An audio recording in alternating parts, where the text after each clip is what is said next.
Stop frying your brain. You can take away the pain. If you stop. What's going on Facebook? This is John Wallace. I'm sitting here coming at you live from Stop Frying Your Brain.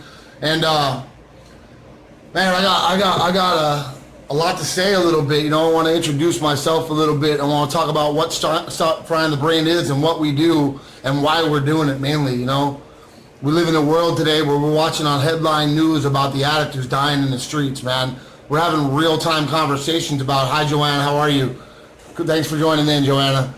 Joanna's out there in London right now, and she's a big part of this whole movement that we're trying to do, where we're trying to try something new. Man, we're trying to throw anything we can at this thing because it's killing our kids. It's killing our kids, you know. I'm going to get a little more serious tonight than I usually get. I don't know if I get serious other times, you know. I'm a happy guy and I love my life today, but I hate looking on the TV screen and having real-time conversations about people talking about how many times we're going to save an addict's life. You know, that's disgusting to me. You know, as many times as we can, where there's life, there's hope. Where there's life, there's hope. You know, thank you, Holy Spirit Recovery, joining us here, and they're going to go ahead and they're going to share this out there too, because we want as many people as we can on here. But if you be the addict that's out there that's watching this and you're still suffering, I'm talking to you. Right? That's who I'm talking to. That's who I'm here for, and that's why I'm doing this. You know, I've had my fill of cookie cutter, run-of-the-mill, body broker and turn and burn BS, and I don't want no more of that. I don't want to see no more of that. I don't want to hear no more of that, because it's not working. You know, we had over $4.7 trillion last year, trillion with a T, billed to private insurance providers for substance abuse treatment alone. And we saw an epidemic rise and get bigger and bigger and better and kill more and more. And it's despicable. Hey, it's Aaron. Aaron's on board. How you doing? And Robert here, the brain. Robert the brain. I'm an addict. First of all and foremost, before anything else, I want you guys to know and hear this from the bottom of my heart. I'm an addict. All right? I relate to the addict. I live the addict lifestyle. I am one myself, you know, and it took a long time and a long road for me to finally find some surrender, for me to finally get sufficiently broken enough to collapse and say, please help me. Please help me. I don't know why that's happening, Joanna. I'm not the technical side of this thing. My dear friend and mentor and teacher, Robert Hensley, is, you know, Stop Frying Your Brain is his brainchild, you know, and he can tell his own story about why it came about. But I'm blessed that it did, man, because it gives me a platform to get on here. Thank you, Aaron, for sharing. To get on here and talk to the addicts. If you're out there and you're busted and you're disgusted and you don't want to be on the bottom no more, and you can't stand it anymore, and you can't look yourself in the mirror anymore, and you're broken, we got help for you, man. It's out there. It's out there. You know, thank you, everybody that's jumping on here and helping me get out there and get this message across. Pick up the phone. We can help you.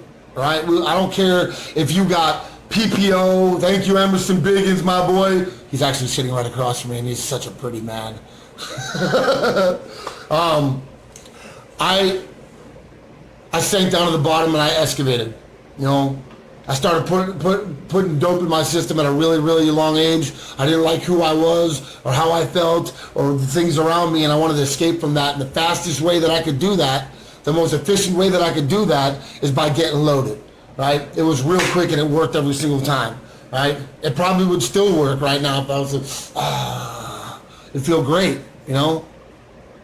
Today I'm convinced to a man, absolutely and totally convinced that, thank you, Joanna, that if I pick up again, all bets are off. I'm gonna collapse back down to the bottom. And I can't stand that place no more. I can't live there no more. I don't want to be there no more. I know the sights, the sounds, the smells of it all too well. I know what homelessness feels like, incarceration too. I'm an addict just like you. I'm not trying to rap. That's my boy Nathan's gig. Hey Denise, how you doing? I just saw your face pop up with a big thumbs up, but it didn't tell me you were here watching. So where I come from New York. I come from the Rockaways. I come from a small, tightly knit community in New York City. If that even exists, but it was, you know. And, you know, our doors weren't locked and we all knew each other and we all loved each other very, very much. And booze was prevalent there. There's a big deal. There's a lot of drinking going on. And whether or not those people be alcoholic, that's not up to me to decide. That's up to them. But I'll tell you this right now. I truly believe there's a vast difference between the person that drinks heavily and the person that's an alcoholic and has the disease of alcoholism. Just like I believe that there's a difference between somebody that is physically dependent upon a substance and somebody that suffers from the disease of addiction. You know, I have the disease of addiction, which means that when I pick up, I have no idea what's going to happen next. I have no idea how much I'm going to use, what I'm going to hurt, where it's going to go from there. I don't know. I can't safely predict the outcome for you or for me. I know that when I stop, I make impressive rebounds, and I can't stay stopped. My history shows me that I will return to it every single time. So it's got to be a daily thing. It's got to be something I do every day. It's contingent upon my spiritual maintenance. Not to quote out the book, but that's real. You know, if I don't do what I got to do to keep my body, my mind, and my spirit free, I'm all but lost. You know, now that's great for me. That's my recovery. That's what I have to do on a daily basis. I got to get to meetings. I got to talk to a sponsor. I got to write some steps. I got to find and seek a conscious contact with a power greater than myself. I got to believe in that God, and I got to walk in faith. All right. I got to do all those things to keep me going, and I got to not confuse this with that. All right. I got to not confuse what I'm doing right here with that, because it isn't that. I might be carrying a message, but this isn't my recovery. This is me trying to get something to you. You know. Hopefully. I pray, because I was saying $4.7 trillion billed to private insurance companies alone last year for substance abuse treatment, right? And we saw, 60,000+ deaths. And I got a cousin that gave me some stats from the mortality, from the CDC, that he was shocked. He's shocked. He's been sheltered from the storm of this addiction thing, and he was shocked at how many young men and women. It's the number one killer between the ages of 16 and 25 is opiate overdose. That's insanity. You know, that's absolute insanity. So what I'm going to do is I'm going to try to find places that are doing something new, you know. I'm going to find treatment places that are doing something new. What's your new, what new idea do you have? What fluid modality do you have in treating the next man and meeting the addict where they're at? Where they're at, when they arrive, what do you do? All right? Everybody comes here with an individual story of the brokenness and the pain that brought them there. You know? I committed crimes out of a place of brokenness. I hurt people out of a place of brokenness. And I broke me. If anybody else in this whole world would have ever left me in the positions I left myself, I'd have killed them. Broken down in a stolen car that I lived in with a roommate. I did that to me. If you would have done that to me, you'd be dead. I did that to me, you know, and trust me, I went for myself. I went for myself hardcore. You know, I was committing suicide on the time payment plan over the course of years. You know, like individual treatment programs that meet the addict where they're at is what is necessary, and having a fluid modality and methodology in which we meet them and treat them is where we need to be. And we need to rethink the game. If we're spending trillions of dollars, a number I can't even imagine, 13-digit figures to fix somebody and help somebody and attack a problem, yet that problem grows, we need to step back and look at it and say, what is wrong? What's wrong with it? I'm not saying to take down the bridge because it's hard to get over. I'm saying rebuild, restructure, rethink, and realize that we're dealing with human lives. We're not dealing with strangers. We're dealing with our children. It's infected every single facet of our society. It's not just in the ghetto, man. It ain't been in the ghetto for a long time alone.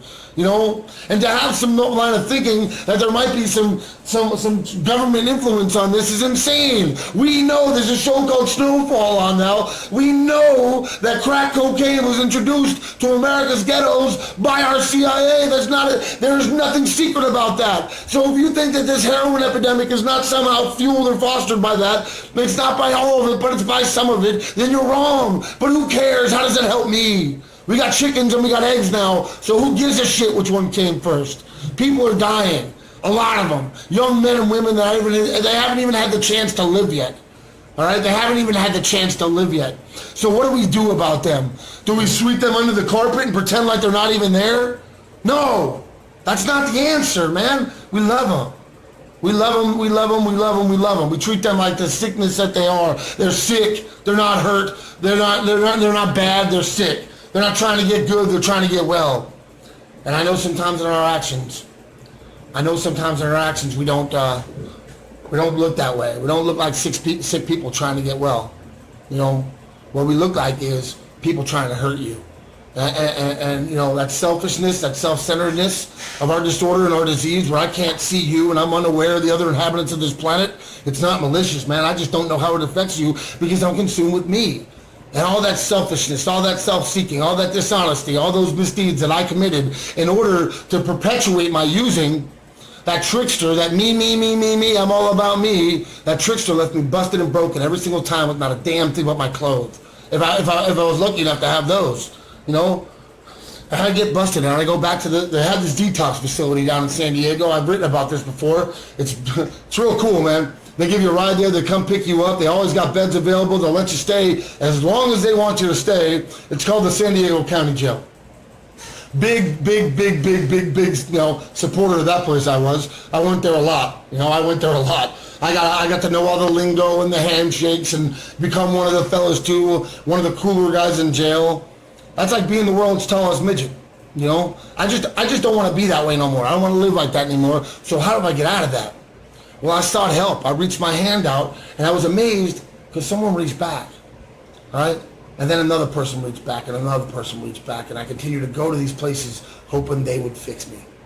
This is an inside job. There isn't a location that's going to be able to fix you.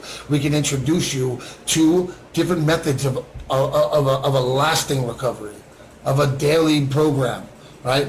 But they can't fix you, all right? They can go after the underlying causes of addiction, but once addiction's been caused, it can't be uncaused. Once you a pickle, you always going to be a pickle. You can never be a cucumber again. So once you get that through your head that I'm addicted, I'm beaten, I'm defeated, I give up. I surrender, right? The problem is you can pick up that fight whenever you want to again, right?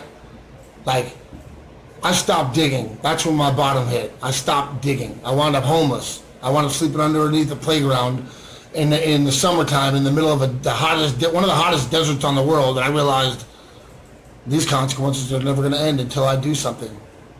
I wanted to get clean a long time before that. I needed to get clean way longer than I realized that. Until I did something, it mattered not. 9 separate long-term county-funded residential treatment programs I wound up at, 9 of them. And I stayed there for from 2 months to 4 months to 6 months, and some of them housed 60 to 100 men. And being that we were common in our goal and we were fighting this thing and we were trying to stay alive, we started to bond with each other, and I started to meet their families and I started to meet their children. And as men, we forged intimate relationships with each other that were lasting. And then, because there were so many of them over those course of years, I started watching one after the next die. Young men that hadn't even started their lives yet started to die, because they put a needle in their arm and that was it, that one time. And they didn't know that's what they were doing. They were addicted. You know, there's no cure for this disease. And unfortunately, the treatment industry knows that. So there's no cure, there's no money in the cure. I'm not saying they cause it. I'm not saying they perpetuate it, but they're sure not fixing it right now. Not if you look at the numbers. The numbers are insane. You got a 12.5% chance of lasting recovery and rehab. Now I want to ask you something about that. I'm not going to ask you. I'm going to let you consider this. How do they get that number? How do they get that number? Well, they take charts and they take numbers from when you go back to rehabs and recidivism rates and all that stuff. And you know what's crazy is I found out through working with Robert and Stop Frying the Brain is it takes 12 average treatments for the addict or alcoholic seeking treatment to actually get this thing. You know how much 12 treatments cost? Aetna, or Blue Cross, or Blue Shield? We're talking millions of dollars. You know how much cheaper that is than them going to the hospital, though? Think about it. All the health causes and health concerns that are brought about because of this addiction, Hep C, liver disease, on and upward of all these different, insane. insane things that we contract and we carry on with us, drive us to hospitals, real health care. And I broke my neck. I broke my neck in 2014 boogie boarding, right? I'm not embarrassed to say it. I'll tell the story, man. I was boogie boarding, and it was the first time I'd been in the ocean for a while. And I grew up on the ocean in New York, and I grew up in the ocean in San Diego. And I jumped up on it, and I came off, and I landed face first, and my body got pushed over like a reverse scorpion, like that. And the wave pushed me over, and I felt a snap, snap, snap, snap, snap, and I came floating up. I came floating up, and I couldn't feel anything from the chest down. I was like, help! And I was just going down into the waves, screaming, help! And someone came over, they waded over, and they were only like this deep in the water. Like, put your legs down. I'm like, I can't feel my legs. I was clean. And they grabbed me, and they dragged me to the shore, and then they dragged me up, and the ambulance came. And for 2 days, they'd taken a pencil, and they'd put it along my foot, and they're saying, did you feel that? And I hadn't felt anything. And I was praying, please, God, please don't take my legs. Please, God, don't take my legs. Ooh, it's visceral in my memory how I can bring myself back to that point in time. Anyway, my point is I was in the hospital for about 10 days. And it was like staying at the Hilton, you know? I mean, they were doing their x-rays, and they gave me a walker and a neck brace, and they re-taught me how to walk. And then I left there with a brace on, and I was living in a recovery home called Pathfinders in San Diego. Amazing recovery home that treats anybody. You show up there busted, disgusted, and you say, I need a bed. They're going to interview, they're going to talk to you. And if you be alcoholic, they're going to put you on a list where you're going to call them every single day until they tell you, hey, your lucky day, be here tomorrow, right? When my lucky day came, I was jumping out of my skin because I was on the verge of absolute homelessness. Now, there's degrees of homelessness, right? But before I lose my train of thought, that little stay in the hospital cost $180,000 and I don't. They brought me room service. They came and checked me. I had a catheter. They made sure my vitals signs were good. But they weren't doing major surgeries. They didn't replace anything. They didn't do any surgery. You know, I was able to, the swelling went down, and I was able to walk again and all that. But $180,000, that's just 10 days in there. Now imagine if all these addicts that we don't get on treatment for their disorder, that compounds into other disorders. It begets more, and they got to go seek healthcare treatment. Those numbers are insane. So we're saving money at $4.7 trillion, right? But the number is going through the roof. The recidivism rate, the amount of kids that are winding up in rehab and dying on the streets is insane. We're actually having the conversation about, do we give them Narcan for the third time? Police officers are carrying Narcan. First responders are carrying Narcan, and they're running out of it. That's how often they're bringing people out of 5 or 6 a day in some cities, that they're bringing kids out of there. And you know what? If you ask these first responders, the crazy thing is, these kids come out of mad because you just screwed up the best nut they ever had, you know? I was in this place called the Fellowship Center down in San Diego, North County, San Diego, and Escondido. Another amazing program. Houses about 120 guys. You don't need no money. You got to get on that phone list. You got to call. You get bumped off that phone list. I got knocked off it a bunch of times. And I go in the bathroom, and I hear, I'm like, what is that? And I figure one of the old fellows just fell asleep on the can. So I walk over to the side of it, and I bang, bang, and I'm like, hey, bud. And bang, bang, and I see his arm slip down. And I realize, oh, no. And I look up, and I see this kid that is just slumped over. And I'm like, oh, crap. And I go to jump over, and I realize it's going to buckle, and it's locked the door. So I grab one of the young guys. I'm like, get him. So he climbs underneath. I didn't even think of that. And he lets him out, and we pull him out, and this kid's stiff as a board. He's stroking out. And I'm slapping him. Please don't die here. Please don't die here. And out of his hand comes rolling a little bit of dope. And the kid that's there with me is a heroin addict that's helping me get this kid. And the kid grabs that dope. And we catch eyes with each other. And I'm like, are you kidding me? Fucking flush it.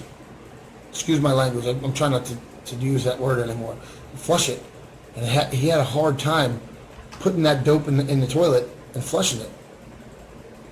And I learned something that day about this disease. It's not in our conscious thoughts. It's not in our planning. It's not in this part of the mind. It's in our primal instinct part of the mind. It's in our survival instinct part of the mind. It's so powerful that anytime we feel any certain type of way, happy, mad, sad, glad, good or bad, we want to get loaded. Because there's a neural pathway right to our pleasure instinct. Two things that should never be combined. How I feel and my will to survive aren't things that should be combined. I heard a lot of people say that this is the only disease that tells you don't have it. Not true. Not true. I don't care if you're a doctor or PhD, whatever. Mental illness tells you don't have mental illness. I'm taking my pills. I feel better. So I stopped taking the pills because I feel better now. I don't need them, right? When they're the very thing that makes me feel better. Give you an analogy. I'm going to meetings. I got a sponsor. I'm taking steps. I feel better, right? I feel better. And the very thing that's making me feel better, I stopped doing. I stopped doing that, right? Because I feel better. I stopped talking to the guy that was telling me what I'm supposed to be doing. I stopped going to the place where I was hearing other fellas talk about how they did what they were supposed to be doing and see what they got. I stopped seeing the guys that are coming in sick looking like I did. And eventually, the thought arrives. The insanity of the first fix arrives. And I think it's a good idea. Maybe I'll just have a little bit of meth. Maybe I'll just take a little hit off a joint. Maybe I'll just alter my consciousness in any way, shape, or form and start the flush all over again. And down the rabbit hole I go. And down the rabbit hole I go. It's a mental illness. This is a mental illness. I have a firm grip on my problem right now. It is between my two ears. I don't see comments rolling right now. All I see is me on a screen, a little eyeball with some number next to it. I hope it's more than that because I'm hoping to reach more than that. But if I'm not, I don't care. If there's one person out here that is watching this and you are done, and you are done. Jamie, good job. Or Jamie, good job. You telling somebody, Jamie, that one popped up right there, they got a scholarship. That's wonderful, man. That's great. That's great. If you need help, there's help out there. If you have no money, if you have no insurance, and you are living on the street, and you smell so bad that you can poop and smell yourself over the poop, right? There's help for you. This country's amazing. We have as messed up as we might be, we have this enormous safety net. This huge, amazing, enormous safety net that will grab you when you fall. It's out there. It's not run by the government. It's run by people like us. People like us that know that the only way I get to stay alive one more day, the only way that I get to free myself from the obsession to use one more day is to reach my hand back out and help the next man. I heard this little joke, right? An addict falls in a hole, right? And he's screaming, help! Help, let me out of here! And one person walks by and they look down like, junkie. And they keep walking. Somebody get me out of this hole! And the next person walks by and looks, just a junkie. And they walk by too. And I was like, oh my God, I'm going to be in this hole forever, I'm going to die. Next guy walks down and he goes, oh, hold on, bro. And he jumps down in the hole with him. And the junkie's like, why'd you do that, man? Now we're both down here. He says, nah, bro. Don't worry, I've been in this hole before. I know how to get out. There's some steps over here. You know, the only thing I've ever seen work for an addict like me is anonymous programs and their steps. That's for an addict like me. Godless and bottomless, busted and disgusted, anything that I ever tried to throw against it, from psychology to religion to whatever else, imprisonment, all that, none of that worked. None of that did anything for me. I'd be an addict. I will use no matter what. Given sufficient enough reason, I can't stop and stay stopped. I can't do that. I don't know how to do that. People are like, just don't use no matter what. Well, I can just not do, I don't want to use no matter what, right? So I can do the things I need to do to make sure that doesn't happen. All right? I can do the things I got to do to make sure that doesn't happen. I can go to my meetings. I can talk to my sponsor. I can pray to my God, a God that is completely outside my understanding. You know, I can do those things. And by those things, I'm gifted with, I'm blessed with the ability to not pick up one day at a time. This disease is so strong. It is so strong that we're only guaranteed a daily, we need a God, a deity to break its ties from us. All right? We need a God. All right? Now, if you show up and you're me, and you're a guy that grew up in the Catholic Church but never believed the story, right? And if I got family on here, I'm sorry, I don't believe it, right? I got a child being raised in it, I don't believe it, right? And I will apologize for that. I wish I did, because I look at my family, right? And their faith is just, oh my God, it's unbelievable. And their lives are amazing because of it. And I struggled with it. And because of my struggle with my faith, I struggled with my life. And it's a process, and it evolves on a daily basis. I find more and more conscious contact with that which is greater than myself. I was sent to rehab by a power greater than myself. The California Department of Corrections, the San Diego Sheriff's Department, the San Diego Jail System. George Martinez, I love you. Everybody out there that's watching right now, say a prayer for that man, because he helps a lot of souls, this busted fool included, all right? And he's fighting something right now, and I don't want to get into that. I just want to pray, God, please protect that man, because we need him. If you're out there and you're dying, we need you too, though. We need you too. We need you for the addict that hasn't been born yet. We need you. So please don't die. I wish you pain, though.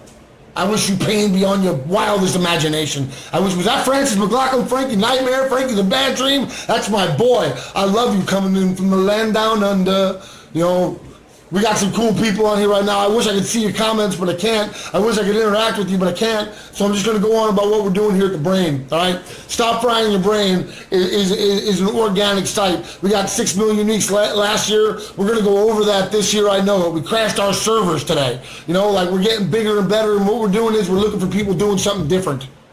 Are you doing something different? Are you meeting the addict where they are at and creating a fluid plan for treating them? Not giving them the same cookie cutter, here's your handbook, do it like that, because it didn't work. It's not working, or else they wouldn't be coming back to your facility time and time and time and time again. I know one kid, 23 different treatments he had, he's still sticking a needle in his arm. Me, 9 county funded, bottom of the barrel, you ain't got nothing coming, you're 1 inch off the curb, treatment facilities, still didn't get clean. It took what it took, you know. It doesn't really matter where you reach your bottom in your surrender, because in my experience, surrender wasn't something I decided to do. I didn't one day wake up and say, you know what, I think I'll surrender today. It was something that happened to me, and it happened to me. We're right. I see one comment just came up. We need to stop burying our kids. You're damn right. I didn't see the kids. It's just, we need to stop burying and that's damn right. We need to stop burying people. We need to stop sweeping the attic underneath the carpet. We need to stop pretending this problem isn't growing in leaps and bounds. We need to move on and find a new way to be. Right? And years gone past, man, you'd never hear this message coming out of my mouth because I didn't know nothing. I've done the research. I've done the homework. I've been out there. I go out there now. I want to talk to the man that's still sick. The guy that thinks he can't survive. The guy that thinks that there's nothing that he can do about his disease. The guy that thinks he's going to die no matter what, and he's given up on all things worthwhile in his life. That guy is who I want to reach. All right? Pick up the phone, man. If you can't find somebody to call me. 760-980-4928. I don't care if there's 100,000 people watching this thing and my phone gets blown through the roof. I don't care. All right? I don't care. Call me. I will pick up the phone and I will talk to you. And if I don't know somebody that can help you, I know somebody who does know somebody. We will find you the help that you need, because you will in turn do the same thing. If you get this thing, if you know this thing, right? If you have this thing and you get away from it and you know that you were granted that reprieve, that is a blessing for you, then you will help the next man that's still sick. Of course you will. Why wouldn't you? It's what keeps you alive.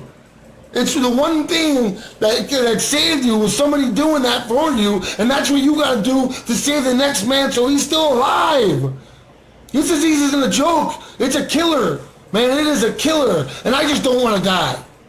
I just don't want to die. All right?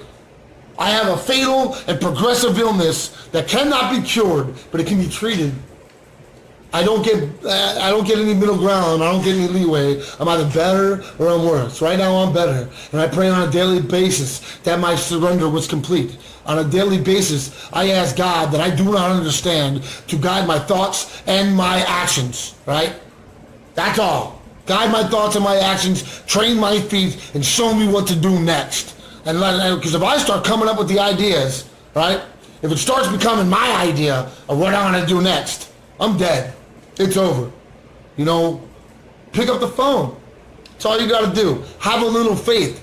You know where the dope going to take you. Yeah, it feels real good, real quick, and then it feels real bad for a real long time. And you got to do more. This disease is ferocious, man. Oh, ferocious. I've had a lot of friends die this year alone. I had a lot more die last year. And, you know, it seems like that's not slowing down. And that's why I'm doing this. If you're a treatment facility, if you're a treatment professional, I love you, man. I love you. I love why you're there and why you exist. I think some of you have lost your path. All right? I think maybe the money coming in, or the ego that gets based on being the head of a conglomerate made you lose your path, because I know that if you came into this business, you came in with the mindset of let's help somebody. I know you did. Man, I don't believe that human beings have that inherently, if you look, every man, woman, and child has a fundamental concept of God. I'll go right out of the book on this one. It's often obscured by calamity, worship of other things, or pomp. What does that mean? That what's going wrong in the world? all the chaos of my life, the job, the girl, the kid, the whatever, all that stuff, right? That stuff right there distracts me from that God. It clouds my view of him. You know, I believe my God, I could go into a long, drawn-out dissertation on. I could talk for hours about it, but for our purpose, it really doesn't matter, man. Find something, grab onto it. Seeking the finding is in the seeking. You know, you start, same with happiness. The pursuit of happiness is where you find happiness. It's self-perpetuating, you know? And stop frying your brain. What we're trying to do, man, is we're trying to get this message out there for addicts, by addicts, FABA, you know, stop frying your brain is about that. That's why our personal phone number's on there. That's not a 1-800 number. All right, that isn't a 1-800 number. That's my cell phone. I'm talking to you on it right now. All right, that's my phone. Call me up. I will get on the phone with you. If I can find you a resource, I will. If you got no money, if you got PPO, if you got HMO, if you got who gives a fucking hoe, I will find you. I did it again. I said the effort again. That's $2 in the jar, you know. I will find you something, you know. Aaron, I love you, Aaron. I love you, Joanne. I love you, Robert. I love you, everybody that's watching. I only know the people that are watching like directly from here. That's all I'm getting to see. But I know they're here. And I can feel the spirits of everybody else that's here right now. And I know I know you guys believe in me. I know you guys do. I know you believe in you. And I want the addict who doesn't believe in anything right now to know that I believe that you can believe. Believe that I believe. Because I got track marks that you can still see. They're not gone yet. All right? I'm not in a stuffy shirt. I'm not sitting in an office. I'm not off in some faraway place. I'm right here with you. I'm right here with you. I love you too. I love you, Eric, Michelle. Michelle's on here. There's Robert. Call Robert if that's his number. Robert will answer the phone. Call Michelle. Michelle will answer the phone. Call me. I will answer the phone. Not some call center that will sit there and try to, oh man, try to qualify your insurance before they start talking about you about who you are. Tell me what's wrong. Tell me what went on. Please don't go on and on about some long, drawn-out dissertation on your problems, because I got that too. We could go around a stadium full of addicts, and I could ask every one of them, hey, describe to me one little qualifying factor of your disease. I got that too. Selfish, self-centered, self-seeking, manipulative, thief, lying, just dirty, cheat bastard. And I'm not that today. And that's not by any ability of my own, man. It isn't, you know. Anybody can get help. Anybody can find help. If we don't have the help and the resources to come to your aid, we know somebody that does, and we'll guide you in that direction. We'll pair you guys up, man, because we are not here. I'm not here to make money, man. Nobody paying me for this. Get a million likes on this thing and 10,000 viewers in an hour. I'm not getting a dime out of that. I don't want a dime out of that. You know, the bill's got to get paid, and that'll happen because if I do his work well, he will grant me the blessing to do it again another day. Keep me out of the hole. Keep me from dying and making my mama cry and my daddy cry, and my brothers and my sisters and my amazing, beautiful family, my son, my nieces and my nephews. Everybody will keep them from having their peace of mind stolen from them every single day, worrying whether or not their son's going to wind up busted in prison for the rest of his life or dead. That's Michelle putting my number up there. I love you, Michelle. All right? Somebody said something about judgment, man. Somebody said something about judgment right now. All right? I don't judge not a damn soul, man. I forfeited my right to a moral high ground a long time ago. A long time ago. I lost the right to point my finger and say, look how bad you are. All right? I don't have that. I don't care how bad you were. You deserve a chance, too. You can get better, too. You can. You got to trust in something greater than yourself. You got to take that leap of faith, and you got to know that you can do this too. If an addict like me, a fall down dope fiend, never going to get off his ass, gutter dope fiend, drawing water out of the back of the toilet to mix up his shot, can do this, then you can. You know, we all can. And we all deserve a chance to, but how many are dead now? More people are dead from opiate overdose this year alone so far in July than all of last year. All right? You could probably take a decade before that. A decade before that. And we probably beat the numbers in the last 2 years. It's disgusting. More people died last year from opiate overdose than all the soldiers we lost in Vietnam. Robert's a Vietnam vet. And well, why don't you think about that for a second? A war that lasted a decade where we were carpet bombing and walking around the jungle with machine guns killed less people than heroin. Fuck heroin. And meth and crack and all that shit. It's not real. It's not real, but if you're in fear right now, if you're sitting there and you're in fear, and you're afraid to pick up that phone, and you're afraid to call somebody, and you're afraid because you don't know what's going to happen next. Do you know what's happening right now? Are you sitting in your own stinking filth and squalor, bottoming out, knowing you're going to die, and you're afraid of what's going to happen next? It's not going to be any worse. You know, there's a lot of places that want to offer you that soft pillow, handful of pills, and a good little frothy emotional appeal pat on the back. Right, all the places that picked me up and dusted me off only increased how many times I fell, and I fell hard, and I took casualties. We don't fall alone. We make our families sick, right, Michelle? We make our families sick, right? Anybody out there like addicted? We make our families sick. Erica, I wish I could see what's going on with you. But right now I can see that people are embracing you. They're coming around you because we are a community. We are a community that has been blessed with a daunting task. We got to put our arms around the people and love them that hate themselves. Loving somebody that hates himself is a really hard thing to do.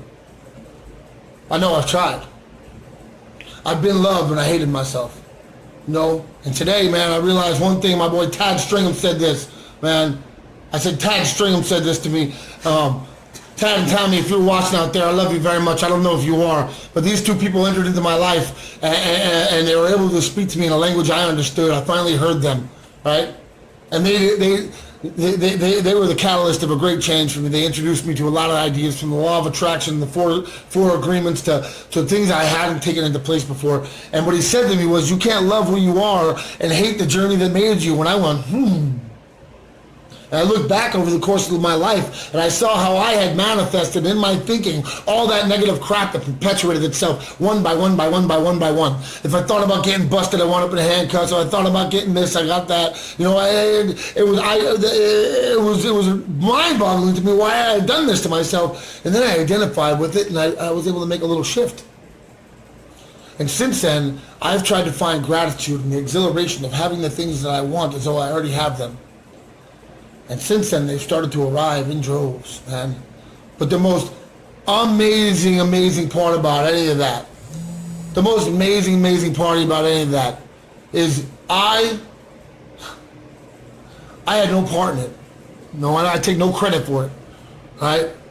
I saw guys work just as hard, if not way, way, way, way, way harder, right?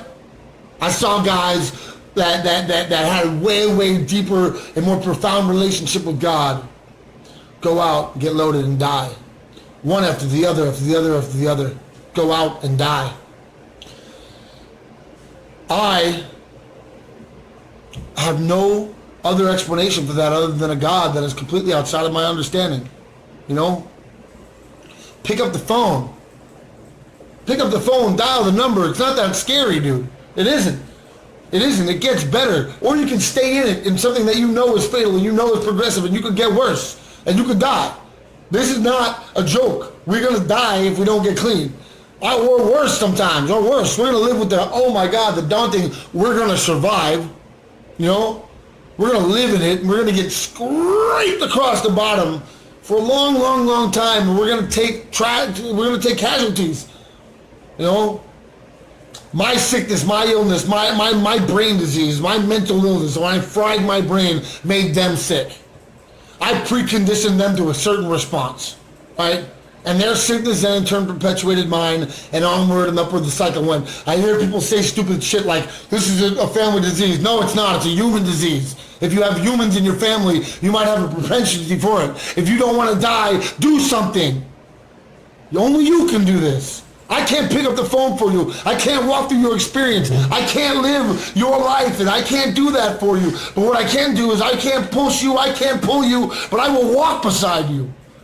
I will walk beside you. You know, a million of us will. Millions of us will. Pick up the phone. All right? If we don't have a place on the line that's on the hook that we can get you to, I'll get you to somebody else, you know? I'll get you to somebody else, right? My buddy keeps calling me right now, and I'm doing this from my phone, so I'm hanging up on him. So I'll have to show him. I apologize, Alan. I hope nothing serious is going on. I love you, my brother. This is a guy that tailgates me. We tailgate each other in and out of recovery all day long, and he's got my back. He's got my back, you know, and we come from different worlds, you know, but he's got my back, right? We don't speak the same language. I mean, we speak, you know, English, but like we have a different way of speaking about what we're going through. And what he's experienced is when he stopped doing the shit he was doing out there, he started getting a whole different thing. If he started doing something different, if you want something different, do something different. Do something different. It's not very hard. We will overcomplicate this because most of us addicts, most of us alcoholics, whatever name you want to put on it, we're really smart, capable people. We have a lot of potential. I want to talk about that for potential. Potential just means you haven't done anything yet. Alright? I have the potential of being an astronaut. Alright? Just haven't done it yet. You know? You gotta do, you gotta get in there, and trust me, man, we will surround you. We'll circle the wagons around you. Immediately you show up and you say, this is my first time here, and you'll wind up getting phone numbers left and right. And if you pick up and you call, which nobody ever does, but if you pick up and you call, which nobody ever does, we'll answer the phone. If you call me,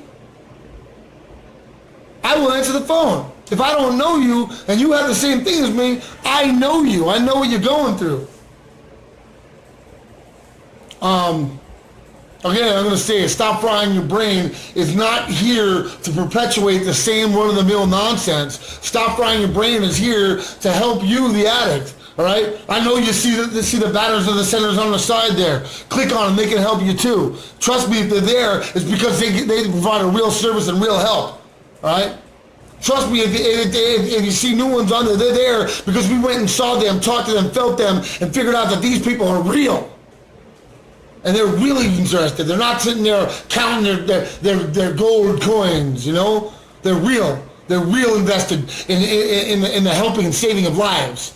All right? There's 23 million people estimated in this country. I think it'd be a lot more, but there's 23 million people in this country that need treatment.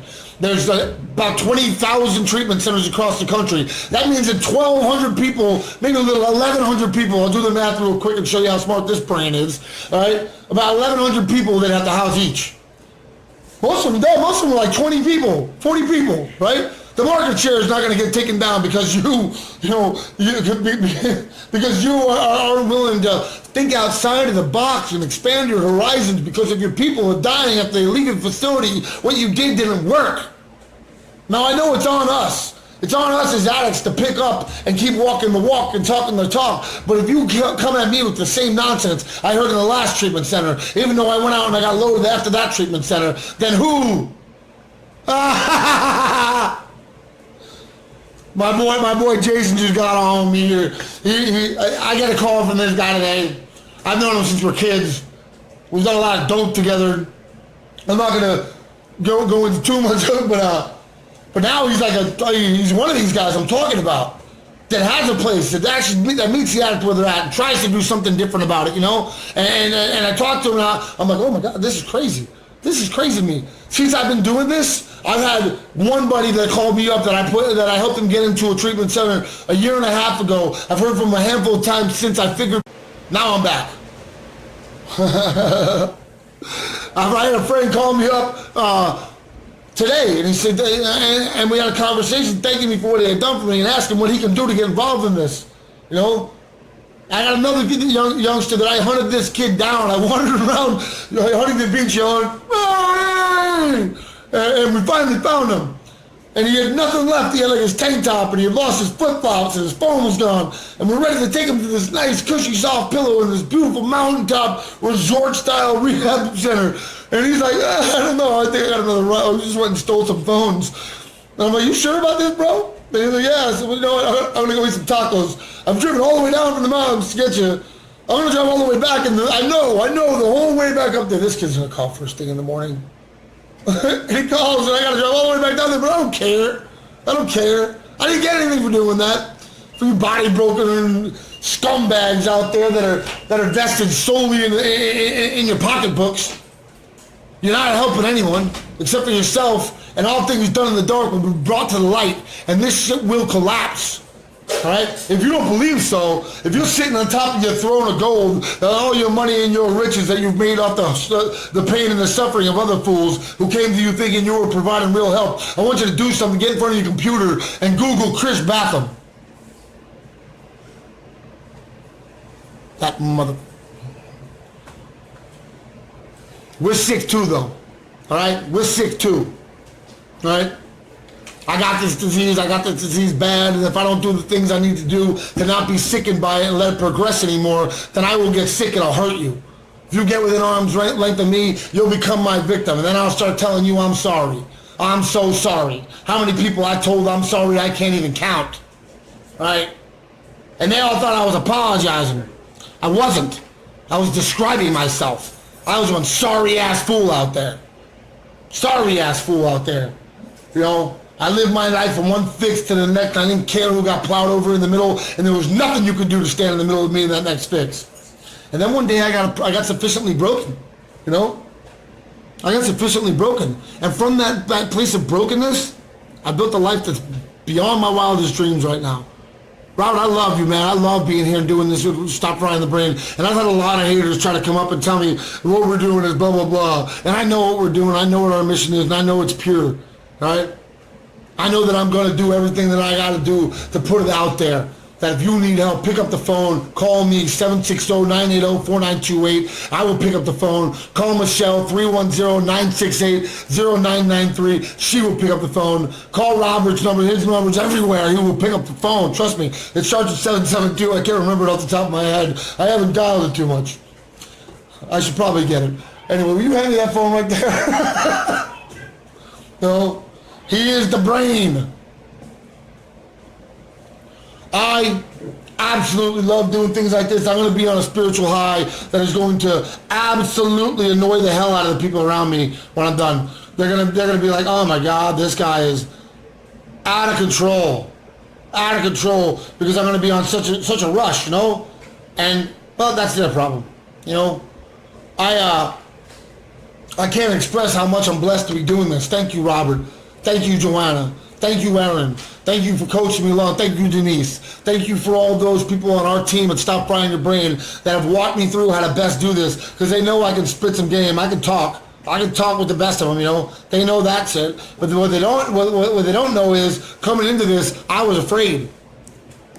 All right? I had fear manifesting inside of me. Tell Lisa why she should. I don't know. It just cuts off to tell Lisa why she should get clean, because you're going to die otherwise. Why should you pick up the phone? Because we're going to answer. Why should you stop pondering whether or not you should get help? I'm just making assumptions here, but why you should stop pondering that, Lisa, is because your next fix could be fatal. You know? Fear. Fear of the unknown. Fear of the mistrust. Fear of the what do I do next. That's why. All right? Why you should call is very basic and very simple. Because we'll help you. That's why. Don't worry about all the rest of it. If you're going to die, don't worry about anything else, man. Nothing else matters. And if you practice this, and if you do this, all your other problems, they're going to get a free ride anyway. You know? Call any of us. Our numbers are everywhere. And you're going to get us on the phone. Not some dude wearing a headset in some room somewhere. You're going to get us on the phone. And we've been there. We know what addiction's about. We're surrounded by it every single damn day. I live in Desert Hot Springs. Google that. You know? I walk down the street, I throw a stick in the air, a tweaker will catch it and try to sell it back to me. You know? I stop for gas and some guy comes up to me with a broken radio, seeing if I want to buy it from him. I'm like, oh my God, man. It's bad out there. The struggle is real if you want to continue to struggle. But if you want to start a journey that will change your life, if you want to walk down a path that will blow up your whole world in ways you couldn't possibly imagine, Lisa, if you put your heart and your soul into this, I guarantee things are going to get better. Things are going to get better. If you're at the point right now where you're considering it, it's been too late. You know, if you're thinking about getting help, you're past due. So do it now, all right? Do it now. It's never too late. It's never too late, but if you I was the last one to know I was a drug addict, all right? I was sitting busted, again, in the county jail in Arizona in Towers Max Security wearing stripes and pink boxers, right? I know on the payphone, and I get my dad on the phone, and when my dad, who's gotten sober when my mom was pregnant with me, was had to watch me trudge this terrible path, and I tell him, Dad, I'm an addict, I'm a drug addict, and he said, no shit, right? Pick up the phone, man, you know, and then give up. Put up the white flag. Most likely, if you be addicted, you ain't got much to surrender left, and just give it in. Either let go or get dragged. You know, if you ain't ready to hear about God yet, right? If you ain't ready to hear about God yet, if that capital G-O-D to you creates something bad in there, oh, we don't got to get to that yet. Do you admit that your life is completely out of your own hands and you don't know how much you're going to use, for how long you're going to use, or what's going to happen next? Can you admit that to yourself? Can you look at it and go, man, I'm not in control here. I'm not in the driver's seat here. This dope is. This habit is. Have you ever walked to the dope man's house talking yourself out of it? I've made solemn oaths. I swear I'm never going to get high again on my way to the Connect. Right? Going, what am I doing, man? I'm insane. That's exactly it. You know, that insanity that precedes the first fix. That's the insanity we're talking about, man. That, not your emotional and mental disorders, right? Those are there too. And I'm trying to talk to places that know how to treat them as well. Co-occurring disorder. Not freaking dual diagnosed. There's more than one, right? That's exactly what I'm saying. But I just thought comments, don't scare, or at least don't be scared. Be scared of what's going to happen if you stay out there. You know, be fearful of what could happen next out there. Putting that needle in your arm, or that pipe to your lips, or that straw to your nose, or that bottle down your throat. Be afraid of that. You know, I don't know a single person that has found recovery and regrets it. All right, not the ones that stay clean. The ones that go get loaded again, they regret it, because if you don't want to get loaded, you better if you want to keep getting loaded, then you don't want to get clean, and you're hearing all this right now, you go and block it out. I don't even know why you're watching right now. Go enjoy your high. Go get your bottom up. You know? That's real. Like, I wish you pain. You know? I wish you pain out there, because pain was the only motivator for me. And I don't know how to speak about things that are outside of me. I don't know how to provide that frothy emotional appeal. All right? I want you to realize you're going to die otherwise, but here you're going to be loved. You're going to be cared for. You're going to be shown the way. People are going to hold your hand. They're going to walk with you. You're going to meet women that have been through what you've been through too. If you think your story is worse than anybody else's, I used to think I was a snowflake, individual, unique little man myself. And then I got into the rooms and I realized I'm just like everybody else. I'm just another dope fiend that doesn't want to get loaded one day at a time. I'm on and about the business of not getting fucked up one day at a time. That's what I'm doing here. That's all I'm doing here. And if I'm looking for more than that, I might be, I'm reaching too far out of my reach. But a lot of things have gotten a free ride since I started doing that. You know, we got a talent show coming up, all right? August 19th out here in the desert, but you'll be able to watch us live, where we're going to have some real fun and recovery. We got Nathan that raps. I'm going to have him come rap us out, you know? You know, we got another guy that's a poet. We got somebody that wants to put on a play that did one in prison. We got a kid that's gonna play Dan, the bear Jew. He's gonna play guitar. We might sing some songs. We're gonna have a blast. We're gonna have a good time, because recovery's fun, man. It's fun, man. Don't give me this, you gotta do this for the rest of your life, daunting task. If you told me that I could never get high again for the rest of my life, I'd go get a fixin' right now. All right, I go get a fixin' right now. Just to make sure, you know, I got the last one and just a little bit of dope. That's retarded. It's retarded. Day by day, step by step, little by little, our lives get bigger, better, and more beautiful. And as they do, we want you to. Because we know we ain't going to be here forever, and the addict gets to be born, he's coming. And who's going to keep the rooms open? Who's going to keep the seats full? Who's going to do the coffee? Who's going to hug you at the door? Who's going to tell you we'll love you till you love yourself? You know, who's going to show you the way? The person that's coming in right now is going to help the person that's coming in then. And if we keep doing this, and we come at a real approach, no matter what can I bill for it, I don't care. I don't care. I always thought it funny when they would send me a bill for my hospital stays or my oops, I got to wind up in the emergency room stuff. They'd send me this bill just to tell me what they had billed the government. Like, I care. Like, I'm really concerned with the $200,000 that you're billing the government. I'm not in for that bill. You could have left me on the curb for all I cared. Remember one time I went to my mom and dad's house, and my dad was real sick of me at this time. You know, I'm a grown man. Right, I can't keep a needle out of my arm. And I'm stopping by there with my hand out and I'm looking for something. And I'm always looking for something from him. And he takes me into his room and he opens up his safe and he pulls up this envelope and it's got a bunch of $100 bills in it. And he says to me, "This is to bury your dumbass." And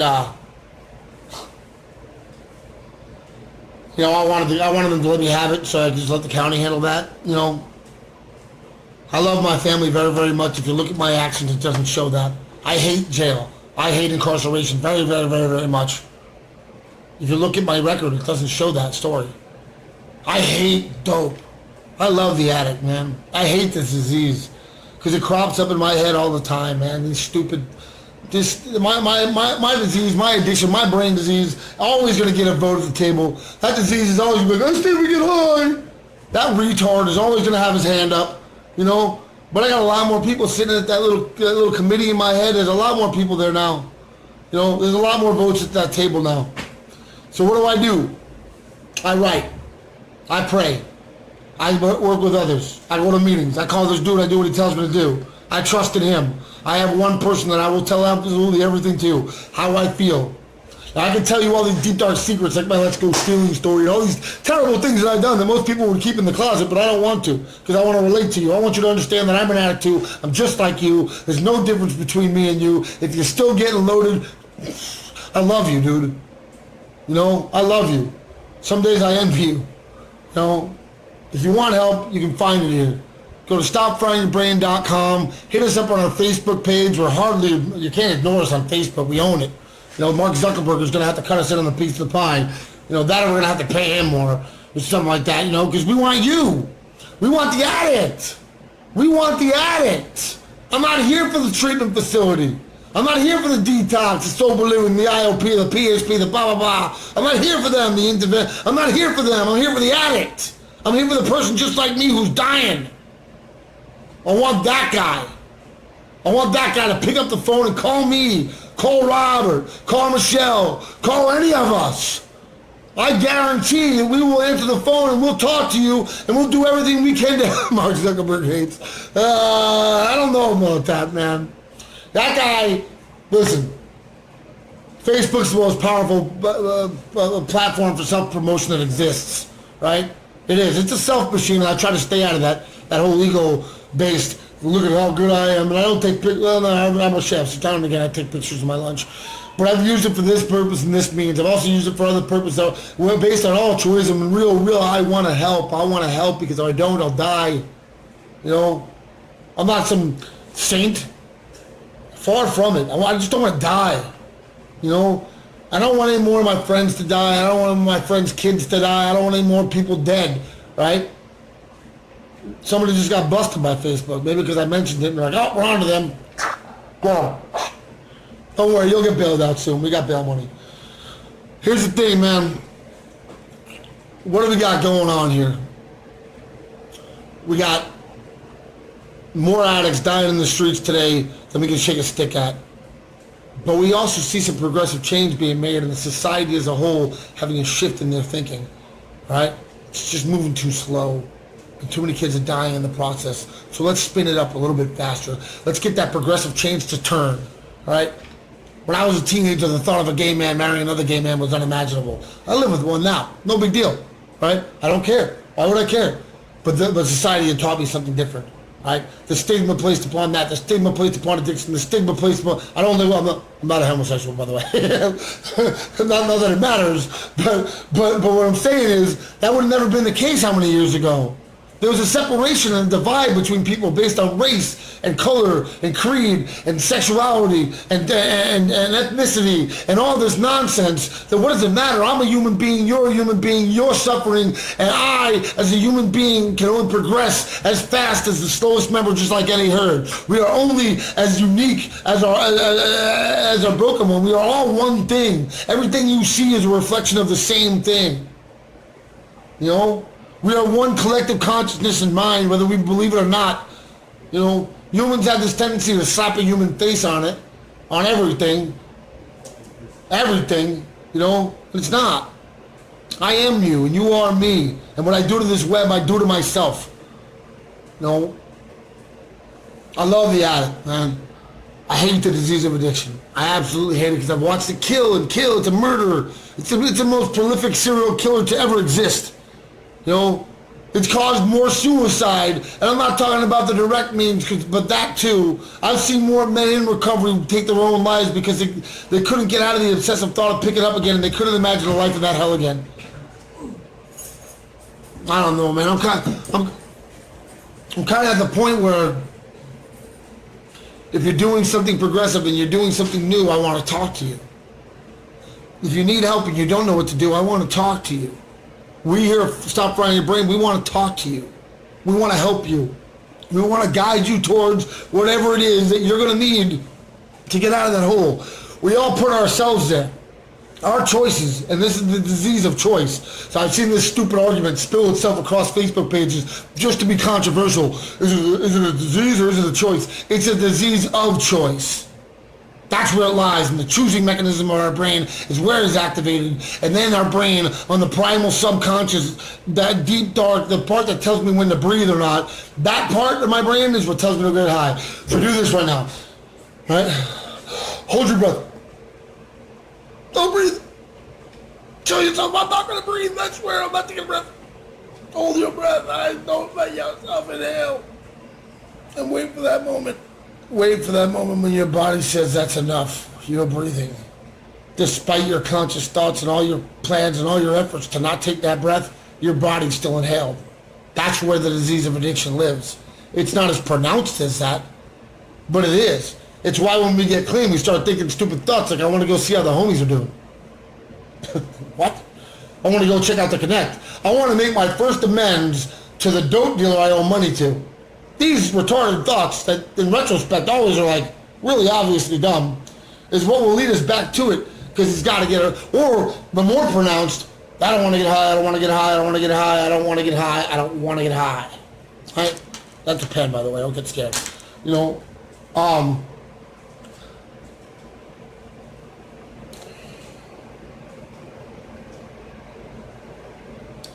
there used to be this guy I used to get high with. We used to do a lot of dope together. He's dead now. And that's the end of that story. You know, and I got hundreds of those, literally. Like, I'm not trying to be dramatic. Hundreds of those, to the point where I'm desensitized to it.